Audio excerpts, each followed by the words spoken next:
I'm just going to jump in and start off our session. I'm so excited to be here with my colleagues to talk about this exciting topic. It's a time of great change for this part of therapy, the applications of new approaches using psychedelics to facilitate some really innovative treatment paradigms in the field of psychiatry, addressing some major problems such as post-traumatic stress, depression, pain, anxiety. A big part of the evolution of these new therapies and something that will help them scale is the application of digital health technology to the field.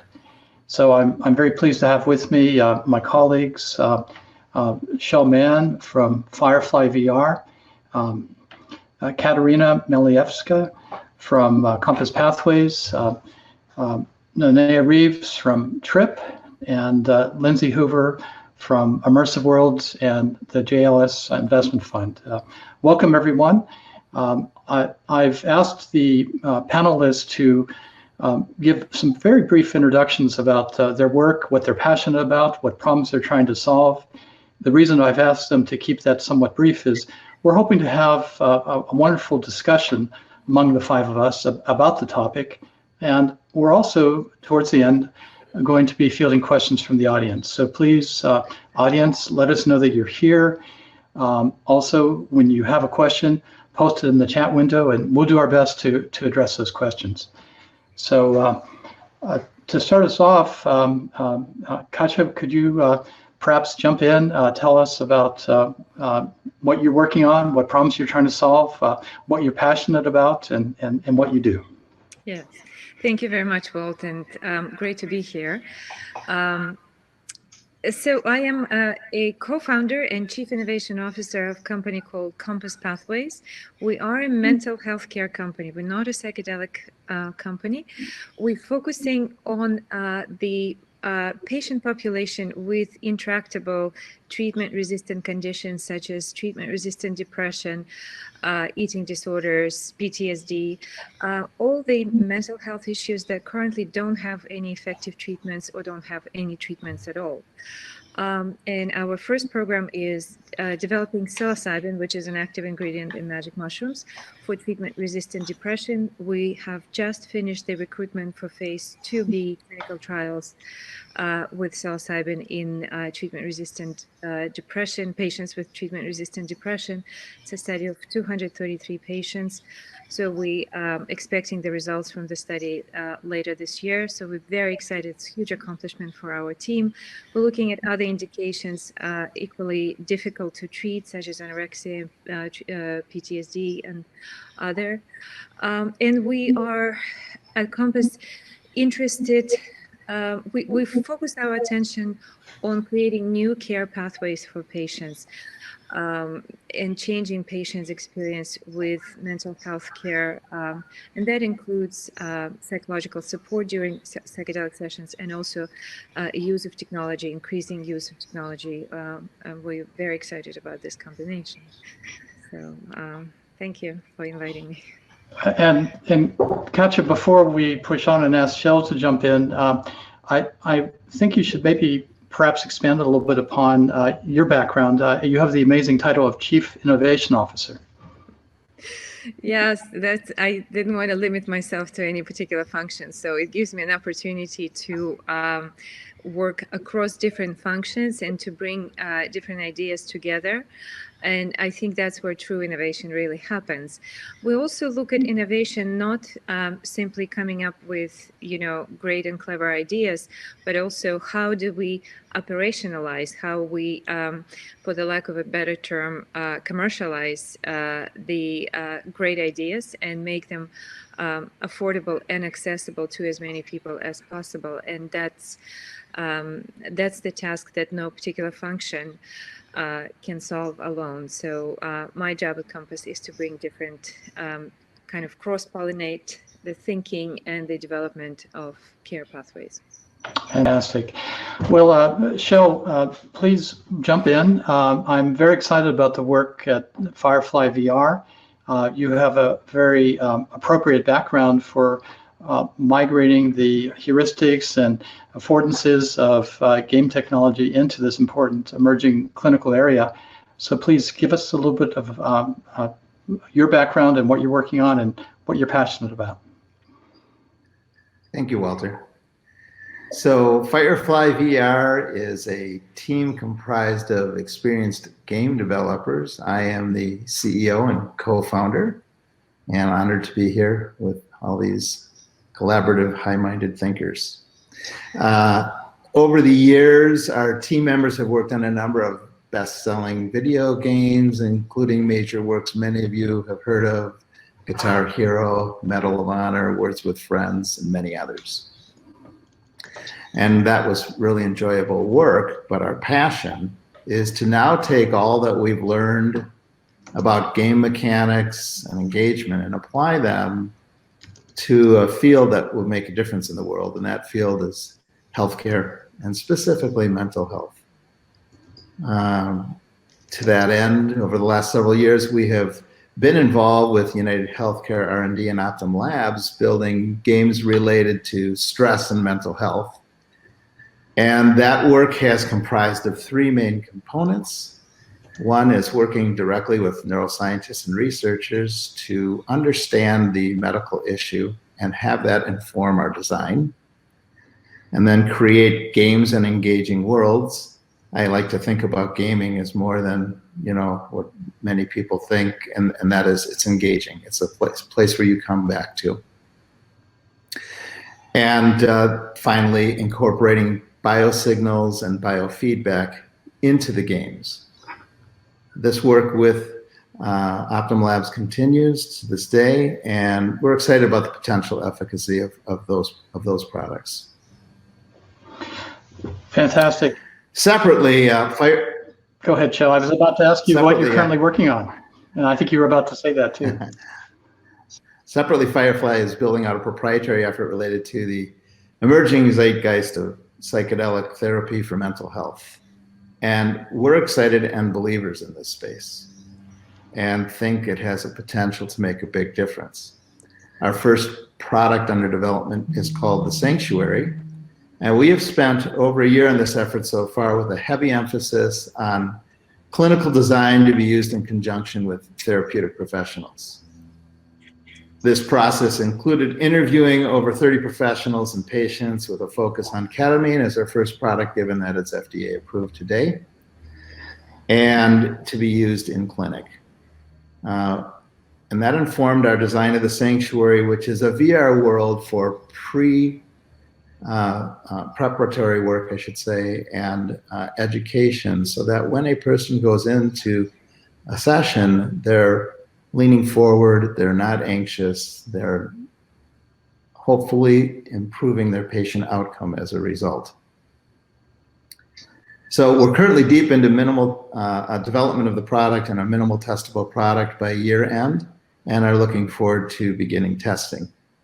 So in summary, our strengths are game development, listening to scientists and neuroscientists to develop a clinical design, and biosignals. Fantastic. Thank you, Shell. And we'll be hearing more about your work as we have our discussion. Nanea, you and I have known each other for a number of years. As you know, I'm a strong advocate for the amazing work you're doing at Tripp. Could you please give us a bit of an overview, both, I guess, perhaps your passion, what's brought you to this arena, and also what are you currently working on? Great. Well, Shell and I are traveling a lot in the same lanes. I have a long history in the video game industry, running tech and product teams that worked a lot on the products that Shell mentioned as well. I ran EA Online. I was head of tech at a mobile company that was acquired by Electronic Arts, and then ran product and strategy at a cloud gaming company that was acquired by Sony PlayStation. So, I think one of the things that drew me to working in the video game industry was when I played video games, I had this sense of control over my environment. And especially as a teenager in peril, just based on a lot of childhood trauma, I found that respite of escaping to video games as being a container for me to connect to myself in a different way, you know, seeing myself as a hero, etc. And then combine that with a long lifetime Tibetan Buddhist meditation practice. I you know, found that that became like this weird foundation for me to have a great life and stay really kind of focused on making better choices in my life. And I had the good fortune of being a very early investor in Oculus. And what I found in that interaction very early on was, you know, this really interesting relationship to how I felt coming in and out of VR, and started to percolate this idea of using the immersion of VR to create these environments that could be architected to lean into the beneficial properties of gameplay and the mechanics around incorporating mindfulness structures in, to see if we could trigger different responses. And I was able to get funding for that idea even before we built the prototype. And once I did, I went up to Stanford because I had looked at Walter's research data and said, can you help me do this the right way? So we're basing our design choices on evidence-based research. And then how do we design our data process flow in a way that we can validate our assumptions throughout development, but then also as a live product. Since then, Tripp has the largest growing, what we'd call XR wellness product in market. We're live on the Oculus Quest as well as PlayStation VR. You'll see us launch our first wave of smart glasses. I'm very excited about the migration of computing moving from the hand to the head, and think that will drive a tremendous amount of innovation. And also, we do have several clinical trials up and running. We received a grant from the NIH for using Tripp in addiction recovery, which just got approved for phase 2 funding. We have studies with the New York Office of Mental Health that are ongoing, as well as many other clinical research teams worldwide. We do make our data public to researchers with anonymized session data, and we have several research entities looking at our session data and producing documents from that. In the psychedelic space, Tripp is already being used in ketamine clinics globally as a pre-session anxiety reduction tool. We've even seen clinics incorporated into the infusion process itself. So you will see us start to work even more specifically on a commercial product designed for that use case that will work with, we've started research already with some of the clinics who are using Tripp currently. So we're very excited about supporting this industry. I do believe it's transformative. And what's most interesting to me, and I'll end with this, is the protocol of the psychedelic assisted therapy is so disruptive that you could have 1 to 3 sessions that have impact for several years. And this is something I'm really passionate about, how we can use technology to preserve the transformative nature of that protocol, which is not how current pharmaceutical industry likes to treat depression. And so the one thing too that I think is challenging is, how do we change the language so that we're not thinking about it as mental health issues? Taking care of your mental and emotional well-being should be thought of the same way as we approach exercise and taking care of our physical wellness. Mental health is just health. And I think technology, and especially the gameplay heuristics involved in these approaches, have the opportunity to make that transition. I think it'll have a huge impact on the world, and really connect to the mission of this conference, which is Games for Change. Walter, you're muted.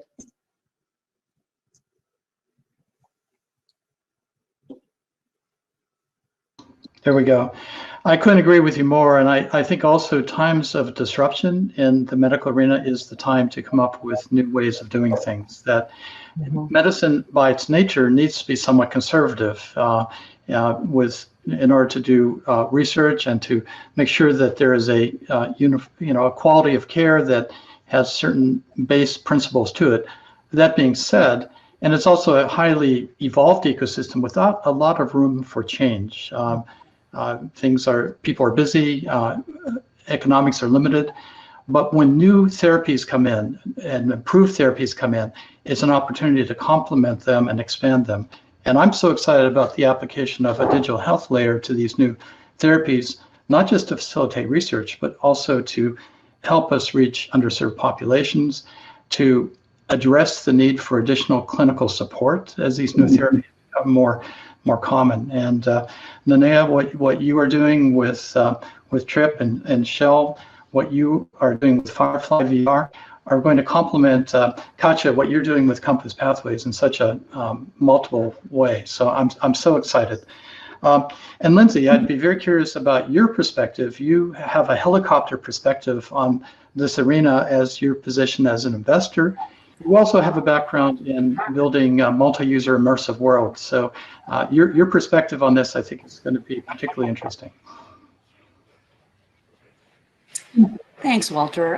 Yeah, I've been at the intersection of banking where technology and certain kinds of medical technologies have intersected for a long time. So this is a pretty exciting time for us. And as you note, I'm a co-founder of a company called Immersive Worlds that, to Nanea's point, has built a virtual world around the holistic approach to health. So it's mental well-being, physical well-being, taking care of what you eat, and how you how you even manage your finances. But I'm very excited because we invest as JLS Fund. I'm also a founder and a managing partner of JLS Fund, which is a sci-tech venture fund.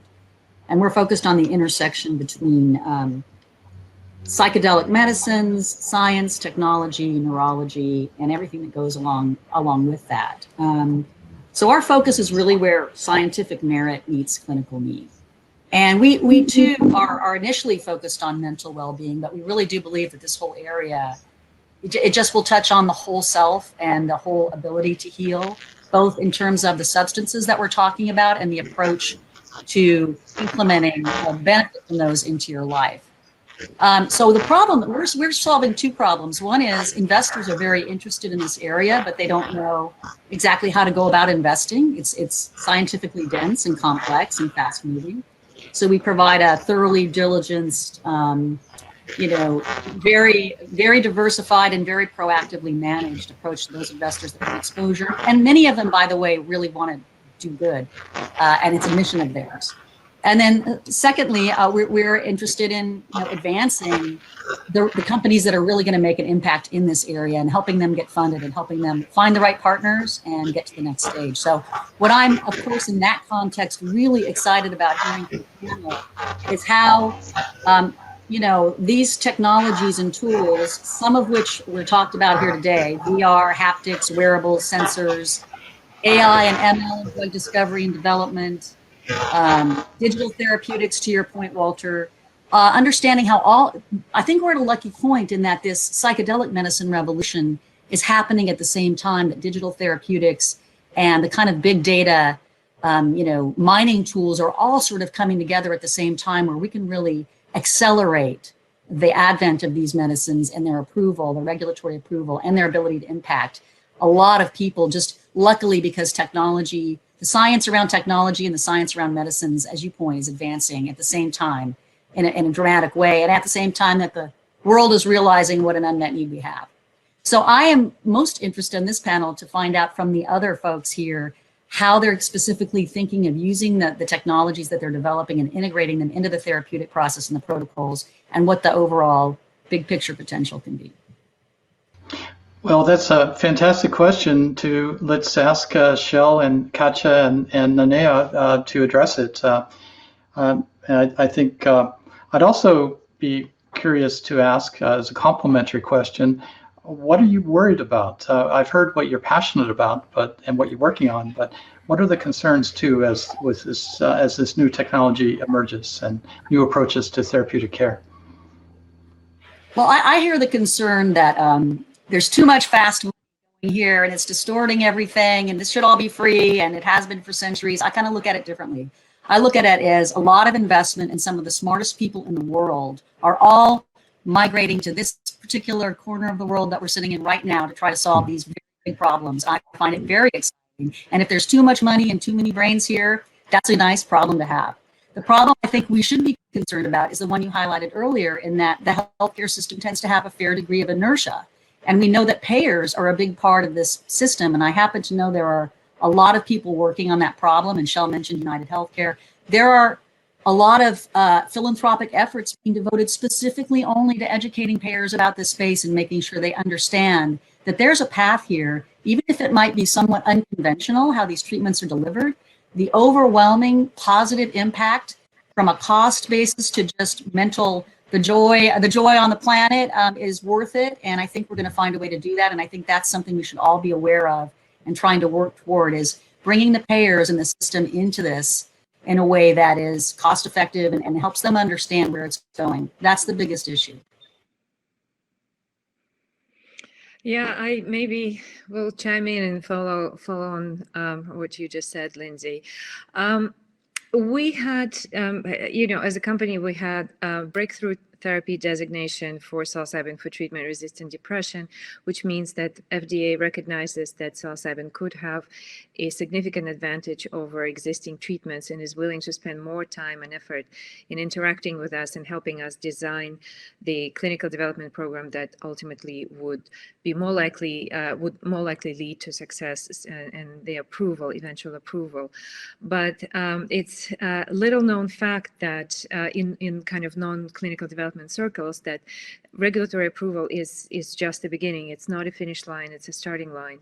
And if we are really trying to make this equitably accessible to, particularly to communities that don't have access to psychedelics right now, we need to work with payers, and we need to ensure reimbursement and integration of this care modalities into care guidelines. And that's not a small undertaking. It's a highly technical climb. There is, it's very technically challenging, but sweet problem. What you need to design the studies that would satisfy both regulators and payers. And so one challenge that I see is to this interactions with payers and regulators and early integration of their feedback into clinical development program to ensure that the data you're collecting is the data that they would want to see. And the other thing is probably the quality of evidence or quality of data. And there is perhaps to some extent a false dichotomy, but the companies in tech space have a choice of focusing on, consumer-facing products and sort of launch it to as many people as possible, as early as possible, and that's one way. And the other way is to actually dive deep into particular technologies and see how they, can really enhance and improve safety and efficacy of psychedelic sessions, and especially help patients to maintain response and prevent relapse. And so this is a very complex problem. Again, it's a combination of kind of regulatory expertise, clinical development, and tech expertise. But I think if done successfully and correctly, the payback will be huge, both for patients, health systems, and investors, because it will be an enormous value created that will allow for personalized, predictive, preventative approach to mental health care and create a lot of savings and value in health systems, which could be then, shared between all the stakeholders, including patients. Well, and I think it's worth mentioning, Katja, that the investment community has appreciated that perspective. And one aspect of Compass Pathway is that you relatively recently went public, and as have a number of other groups in this arena. So it's an area of surge in terms of both interest, innovation, and investment. but it also puts a new problem of scaling, with so many groups bringing out new therapies that do require a sensitivity to the what is called the set and setting for the experience, and also the post-session integration. And perhaps Shell and Nanea, you might be able to address how your groups are addressing that need. Sure, I'm happy to jump in on that. I think one of the most valuable things that Tripp has done is to dual track with consumer with a more subclinical approach to deployment, combined with also having clinical research up and running. Because what we learned in the past year of having a live product with tens of thousands of subscribers is how to evolve our engagement model. And I think one of the biggest risks of digital therapeutics going to market is they can take tens of millions of dollars of development investment, going through the approval path for several years. And once they finally get into commercialization, their engagement models don't work, right? And you see mental health apps, even the attrition during the research itself highlights this problem. You'll see 50% participant drop off in the first week, and mental health apps will, retain about 3% of their starting audience by the end of 30 days. So as a digital intervention, that's not going to have much impact if you don't harden the engagement model. And we had a lot of assumptions, and we're pretty smart people. We've got long careers. And we started off with a lot of assumptions about machine learning doing this and AI doing that, and how we, design the optimal, targeted, personalized experience. And what we learned was that people want agency and they want control over everything. If we found that 7 to 10 minutes was the optimal sort of time spent in VR and design that, people said, well, I want it 20 minutes or I want it 40 minutes. And they kept asking for, you put a female voice in, I want a male voice, or I want no voice. And that's where we needed that feedback loop in real time to build something great. And I fear that if we hadn't done that, we would have really missed out on some very important data, mostly around our ability to have real impact on people. And what we found during the last year during COVID, with a primarily targeted gamer audience on PlayStation and Oculus, was that we were actually making a real difference in people's lives during a challenging year. And, that let me know that we were onto something. But that conversation, through just analyzing their behavior, was so valuable to us that, I'm glad we took that consumer and clinical dual track approach. Walter, one of the things I wanted to say about VR that I think is really exciting, and I'd love to hear more from Nene and Shell about, how they're thinking about this, but it's the ultimate, customer engagement platform. So it's the ultimate patient engagement platform. Because when you think about all of the back-end technologies, like AI or ML or wearables or sensors, one of the challenges of developing effective medicines for mental health has been the quantitative analysis of real physical information from people, as well as the qualitative.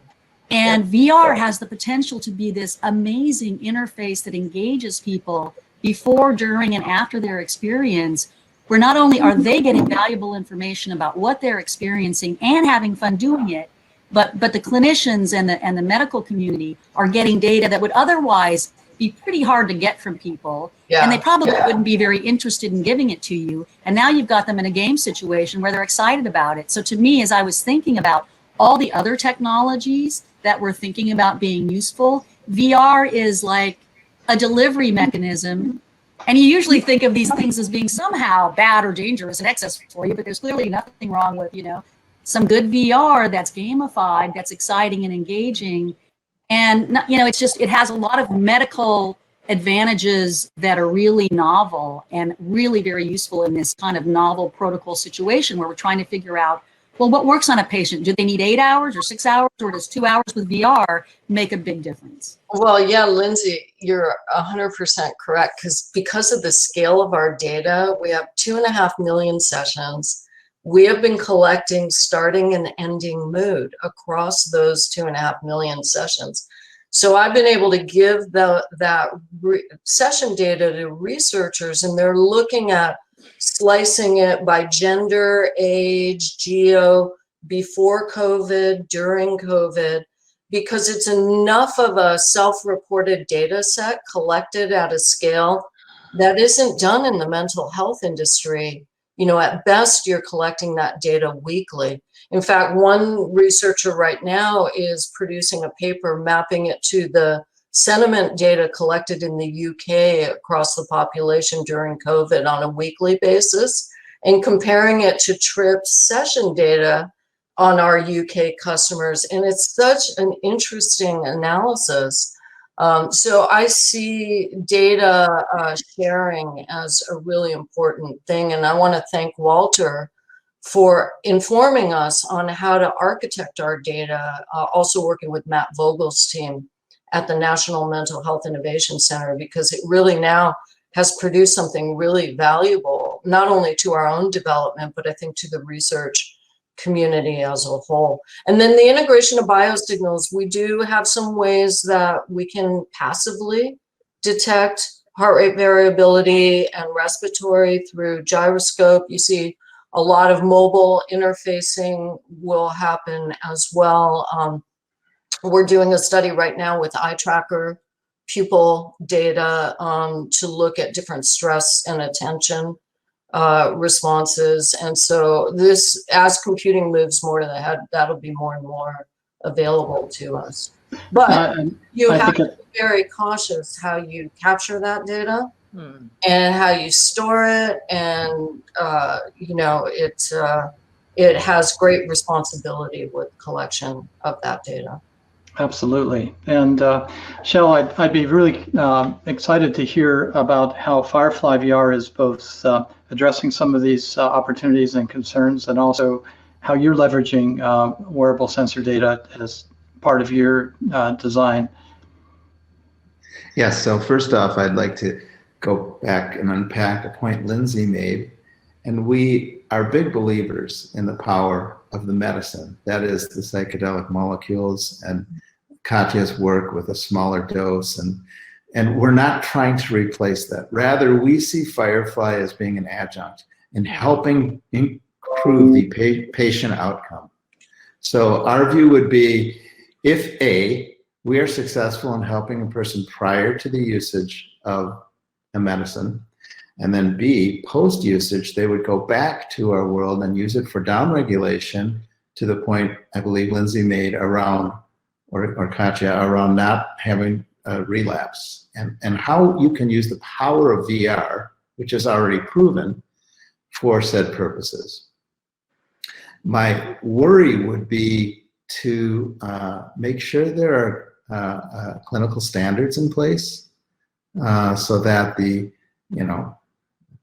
era of psychedelics being looked at negatively again can be addressed with that medical rigor. Oops, you're on mute. Yeah. That's a very good point, Shell. And one of the questions from the audience, from Dale, is what are our thoughts about the potential for the power of these technologies to be used in a adverse way? He mentions creating a digital crack type games that harm instead of heal. And I have a perspective on that, but I'm curious about what the rest of the panel has to say first. Yeah, I think from my perspective, I'll just jump in here. The idea of having the proper purpose of this is not an addictive game that we are creating. We're rather creating adjuncts, and that's the part of the brand Bible, if you will, of Firefly's work.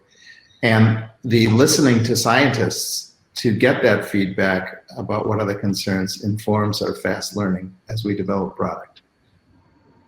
I would also actually say, oh, sorry, go ahead. So I would add to this, Shell, also that the combination of technology, in particular AR, VR, and immersive technology, is particularly exciting with psychedelics, because psychedelics induce a period of increased neuroplasticity, and everyone is very excited about neuroplasticity. But it's by itself, neuroplasticity is not good or bad, it just is. And so one of the dangers that I see is in the quality of content that is used in conjunction with psychedelics during the period of this increased plasticity. So the exposures, so people are very open and susceptible, suggestible, and vulnerable. And so this period needs to be used carefully with, having patients or people using it with their best interest in mind. And if we really want to have a significant impact and, exponentially improve safety and efficacy of these approaches, then I think a kind of deep dive dimension into neuroscience, using other technologies to actually understand what we're trying to influence with games or immersive technology would be super important, particularly if we're talking about population with a long-standing history of mental illness. Those are very vulnerable people who don't have any options, and they're looking at, psychedelics or VR or combination of such as, essentially last resort. So we need to be very careful not to raise expectations and deliver quality of care. That brings up two thoughts on my end, Katja.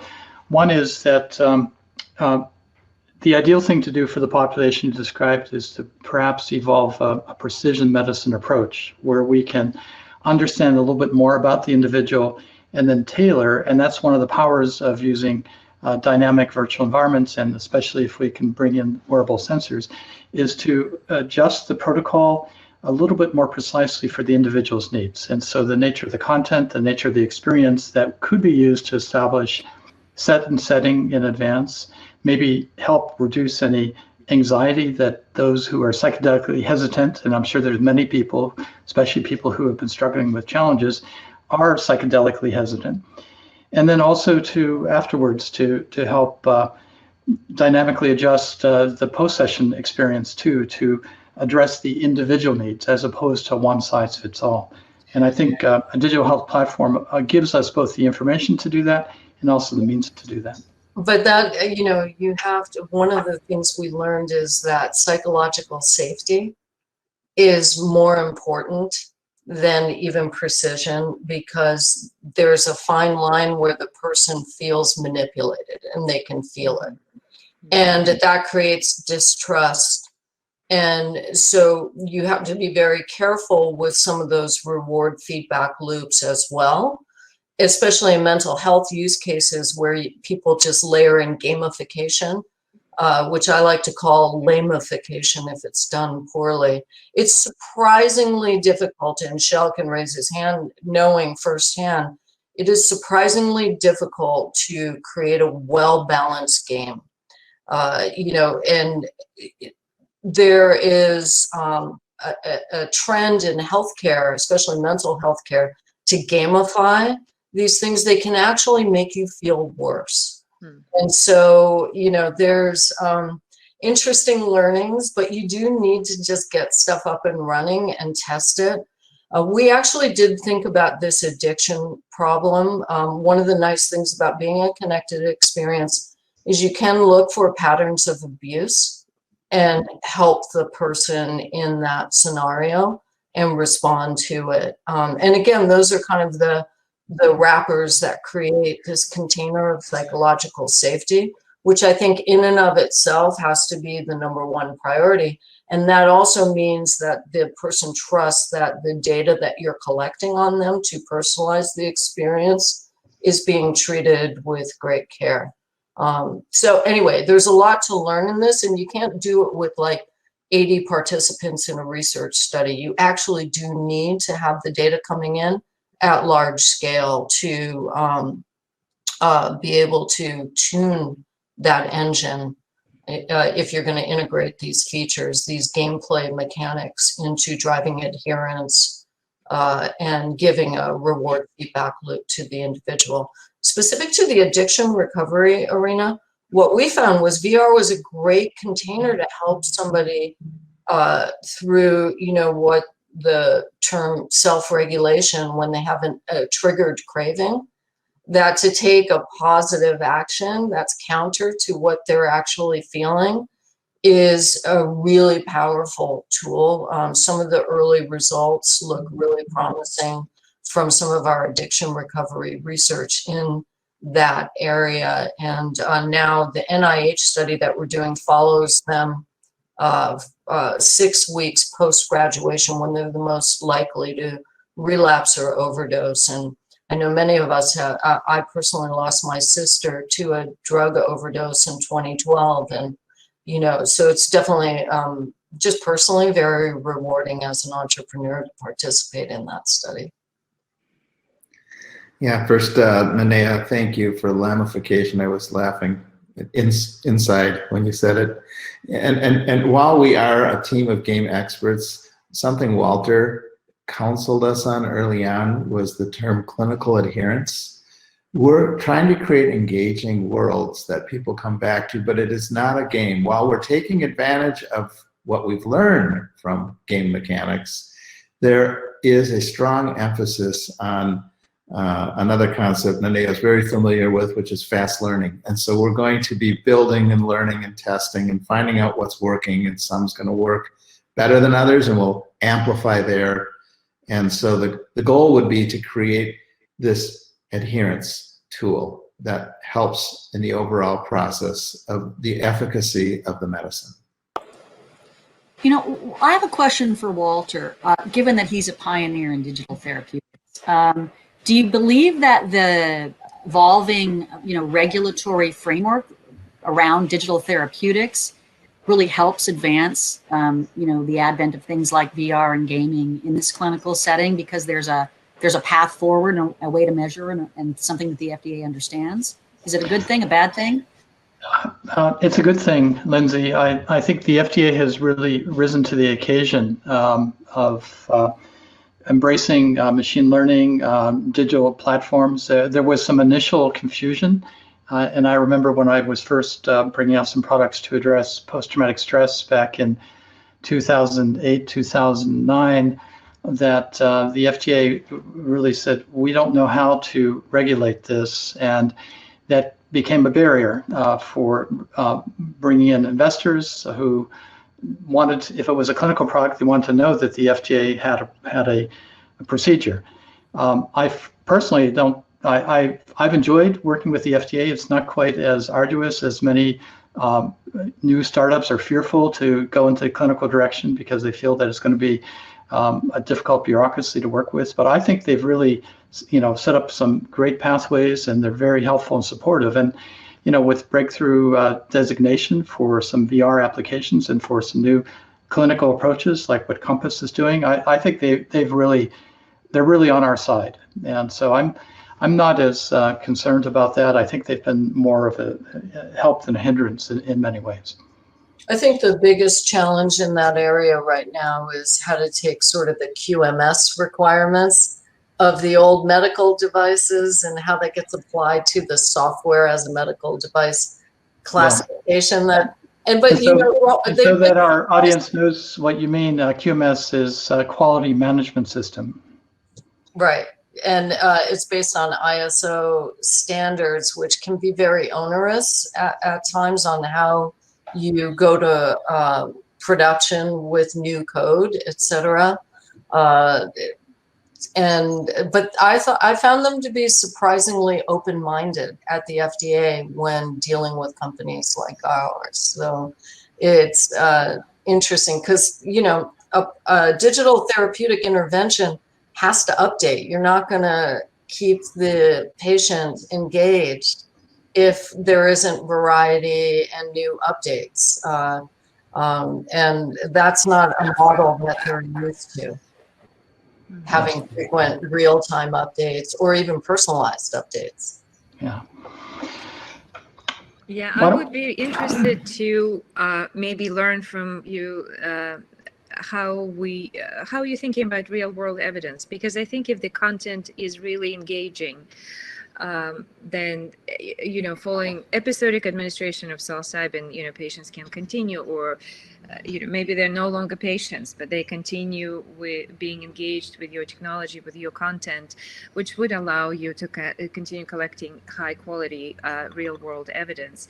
I think everyone is excited about real world evidence, but not that many people have a very clear idea what it means and what we're actually trying to collect. And then it also brings up a question of engagement. So we need, ideally, if we think about the breakthrough in cardiology or in medicine in general, it was the Framingham study that was prospective observational study of thousands of patients that actually gave us insight into underlying mechanisms of cardiovascular disease. And we don't have similar studies in mental health. So perhaps the combination of engaging technology and content would allow us to collect quality of data and understand patients' journey following, in between the sessions or sort of in the wild. Yes, and how you collect that data. I mean, that's been, I think, our strong suit. But it's also informed us as developers. I'm excited, just even by your question, because working with teams like yours, we can roll up our sleeves and say, what is that feedback loop that can even help how you go to market with that support layer, just based on the long-term interfacing. Yeah, I think integration is the big opportunity. Set and setting is part of it, but integration and maintenance, ongoing support is the big opportunity. Yeah. And Shell, to that point, perhaps you can describe how Firefly is addressing establishing set and setting. Yeah, so the first comment is we're trying to take an approach of reaching a neutral zone that a skeptical person, maybe they're not into the spiritual side, would look at our work and still feel comfortable going into a mindfulness zone without necessarily bringing up the sages of tradition, but looking at this more from the standpoint of how do we create a comfortable, warm zone to do different activities. One area might be study and education, and how can you make that engaging in a VR world? Another area might be intention building, and how to do that with a narrator. And finally, mindfulness, which Nanea's team also has a strong background in. And how do you create tools that are maybe they will allow a person to go one direction or another. Maybe they want to go more in a spiritual direction. Maybe they want to go more in a medical direction. We are not making that judgment. Providing agency is so important. I want to address a question that was asked about 20 minutes ago by Maria. They asked what specific features within immersive technologies resonate with psychedelic therapy work.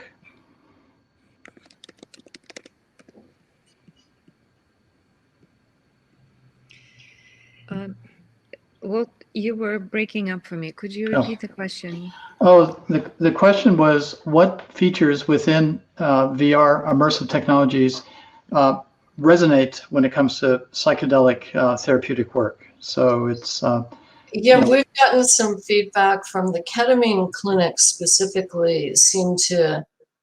There's a part in their infusion process or the session that they call, it's been kind of termed a void, that VR is actually, a Tripp specifically, we've been told, has filled that void really well. We architected Tripp with the concept of how do we trigger awe and wonder, and playing with scale and creating experiences you can't have in the real world, to try to drive a deeper connection to sort of the universe, for lack of a better term, and also to the self, like a different way to connect to yourself. And those kind of things seem to translate really well. We've heard from people using our app post, different medicines like ayahuasca or 5-MeO DMT, that it's been helpful in the integration as kind of a decompression tool. And so I want to investigate more of that through research, obviously, on how we would tailor. This is just taking our consumer app and they've just integrated it into some of their work, which we've, have had no real visibility into until they share that with us. So now we're starting to work more collaboratively with those use cases. I would also add that so one use of immersive technologies that I see is just simply give patients experience of nature right before going into psychedelic sessions. So I just learned from Amy Emerson from MAPS yesterday that, one study showed that, people with certain, addiction issues would require higher doses of psilocybin, but if they're given a dose of nature, so to speak, right before psilocybin session, that they will require less of a dose. So I think it's a fascinating finding. I haven't seen the study; I will need to confirm it, but I thought maybe people would want to look it up because I thought it's fascinating. So it's just simple kind of setting type. But the other more kind of, I think, impactful, but also challenging, technically challenging, scientifically challenging way is to integrate biosensors and have adaptive technology when the content would respond dynamically to the state that patients are in, provided that we understand what experience they're going through, provided that we understand when to intervene and how to intervene, how to support them better. But in general, both VR and psychedelics have this common feature, the ability to alter perception. So if there is a fixed perceptual disturbance kind of pre-session, we can maybe talk about eating disorders, body dissatisfaction, body dysmorphic disorders, then would a period of neuroplasticity induced by high dose of psychedelics allow for correction of such perceptual disturbances. But, obviously, it's not only technically and scientifically challenging, but also ethically challenging. Not everyone wants to be, changed, not wants their perception to be changed. So there are a lot of issues here to be resolved, to be solved. But I think in general, the combination is very promising, in that direction. I think we're coming towards the end of our time, but I did want to bring up one topic that we haven't really addressed so far, which is using virtual environments as a way to train clinical staff. As these new therapeutic pathways emerge, we're going to have a new generation of clinicians who are trained on how best to manage this pathway, and also to reach underserved populations and make sure that it's not something that is only limited to certain economic groups. And virtual environments can be used as with role playing and with virtual patients as a way to effectively train a clinician. Yeah, in our research, talking with therapists, there's two issues, Walter. One you hit on, which is how do you help the therapist use an adjunct? And the second is there's not enough therapists, not for the level of problem that's out there. And so could we create tools that would be used for infusion clinics and other potential therapeutic arrangements? Yeah. And so our goal would be to, there could be different audiences and different products where we're using VR. We're very careful to not try to create difficult game mechanics. Rather, taking advantage of the audio, the visual, and the kinesthetic should work as well for a therapist as it would for a patient. And also give empathy to that therapist towards the patient's experience. Yeah. I think it should be mentioned also that VR can be a very powerful platform for telemedicine. And as many of these therapies start becoming put out in a more microdose or home-based manner, virtual environments are a way to connect clinical staff and there can be groups that are where you show up as an avatar anonymously, which might be an important adjunct to some of these therapeutic approaches. You know, one other thing that we also haven't talked about, because it hasn't been particularly specific to this discussion, but VR can be a very social platform, and long-term, you know, mental rehabilitation from a lot of conditions is also clearly impacted by our social interaction and support.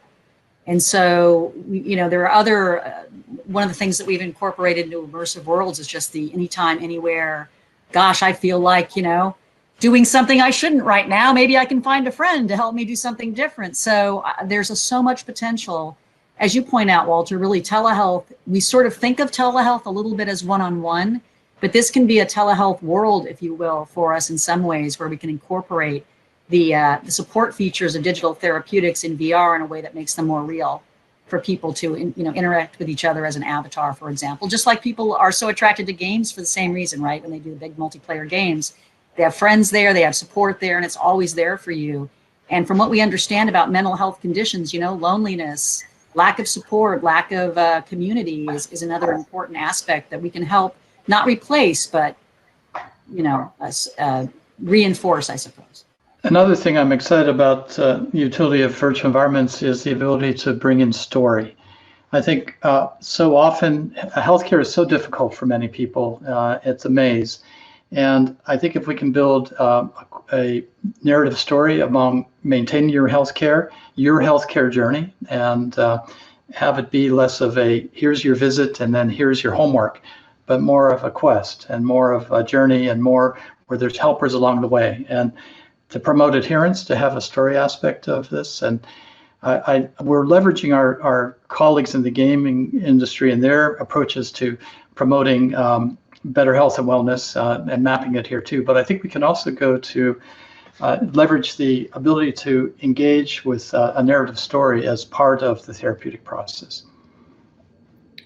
Yeah, I'd like to point out, I think Katya in a past session inspired me in the sense of this is a very high-minded venture we're after, this combination of psychedelics with VR and where they complement each other, and that this is, we're all at the very beginning of an incredible journey that can make a huge difference in the world. So to the point of how do we collaborate and connect with each other, I've watched Katya demonstrate that with other parties in the industry, and I would like that to be something that's part of the vision for all of us.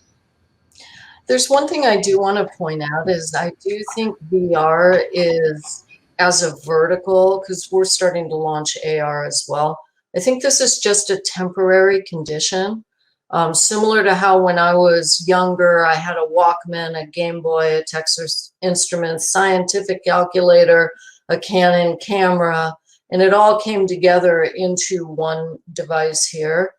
I'm really excited about us having more ubiquity on head-mounted displays that are lightweight, utilize the mobile edge computing in a way that we can facilitate real-time transactions. And what this does to change how for the last decade we've been staring at a small screen with our heads down just to get us looking out at the world in a different way. And then, you know, our goal at Tripp is to change the way we see ourselves in the world in that environment. And I'm excited for that future. And I do think that VR will ultimately just translate to the deepest level of reality layering, which is full immersion. And what's unique to what we're doing in this industry, and I say we collectively, is that the VR in the psychedelic experience, you're fully conscious while you're having an experience with another reality. And that in and of itself is its own thing. So it's not about simulating a psilocybin experience, etc. There's something very unique about that property that I want to lean into as a company. And But, you know, I love this idea of a future where we're layering realities and enhancing our current reality. I just want to add, I will say very something exciting to me that doesn't. dramatic, but Tripp looks great in AR. I can't wait to show you what it looks like. It'll be out next month. It's awesome. Oh, sorry, Lindsay. Wait. I was only mentioning that one great thing about moving toward a more head-mounted future is also that we'll be able to leverage affective computing and voice and emotional feedback. And it's, people are thinking of VR or, you know, as visual, but it's going to be the whole self, the whole body. Very exciting.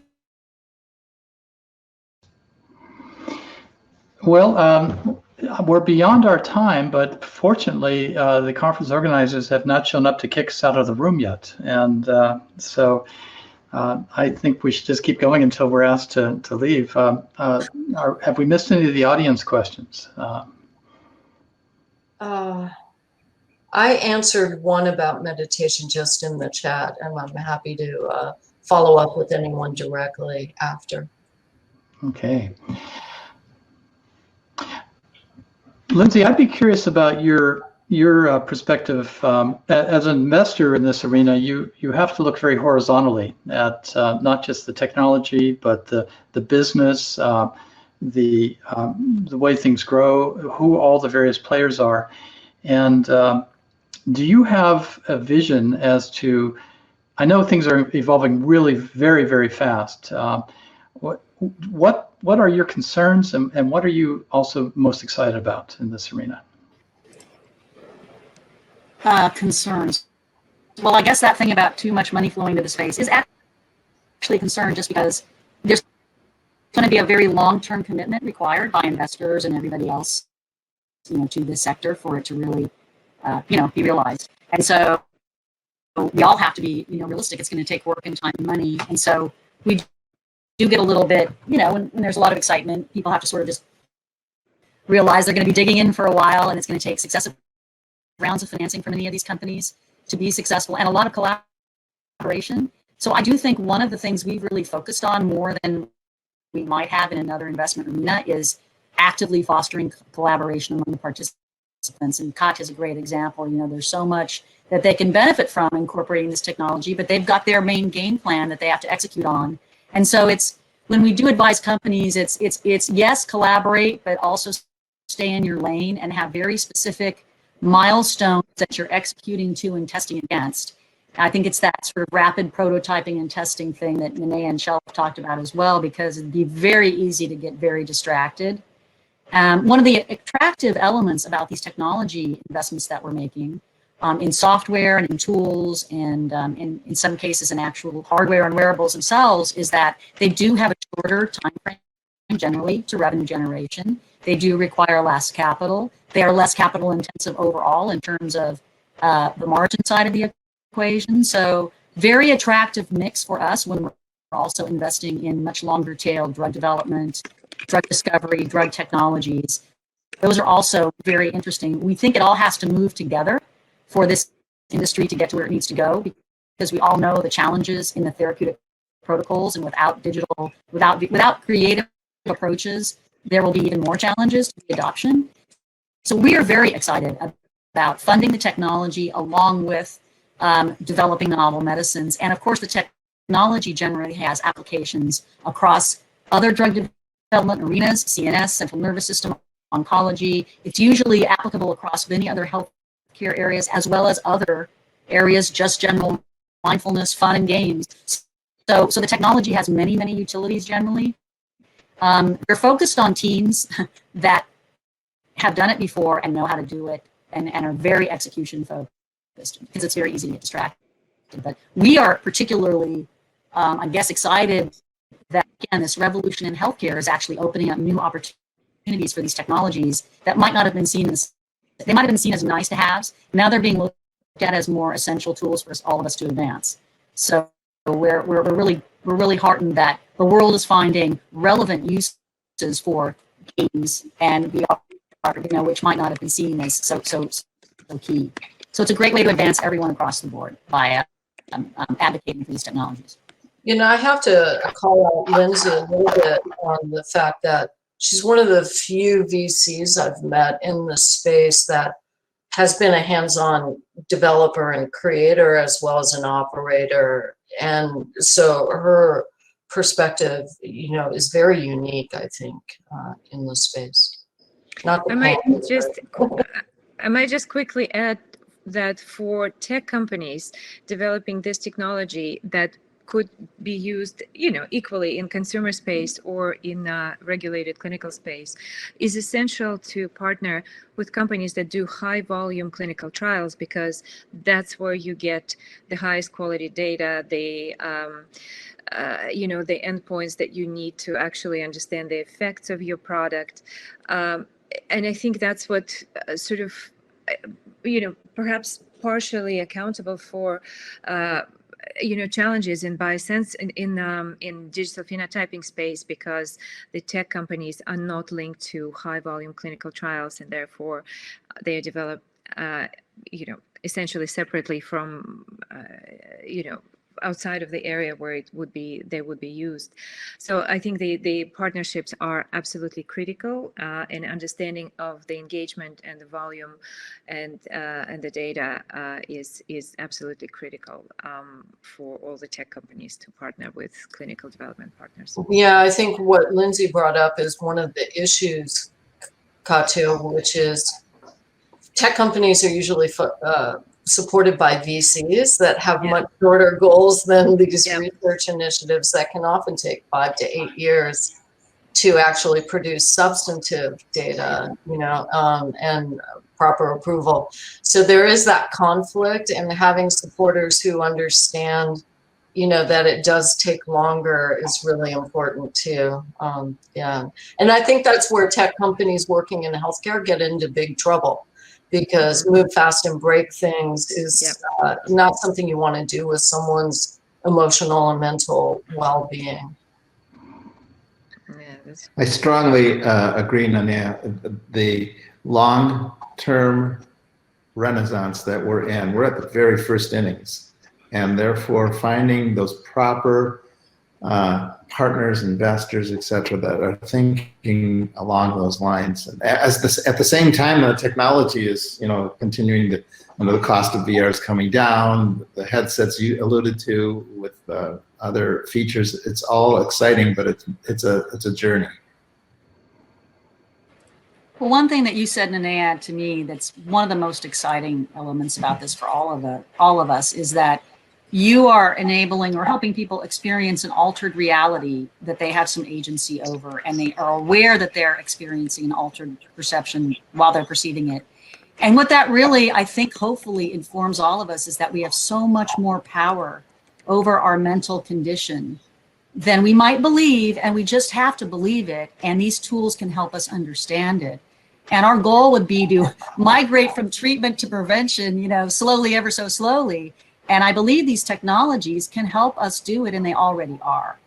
While I'm a big fan of the drugs that can help mental health, I'm also an even bigger fan of finding ways to prevent us from getting so off the rails in the first place. Yeah. So everything from impulse control and addiction and depression, it's not, you know, there are reasons, but we can actually help ourselves. And my hope is that some of these technologies really safeguard all of us a little longer that way. But I love that. And one of the things that really inspires me is looking at the research, especially out of Matthew Johnson's team, specifically on the perceived connection to a mystical experience as potentially being the mechanism in psilocybin, you know, and using mystical sort of as a term that we're more comfortable in the West than maybe in Europe.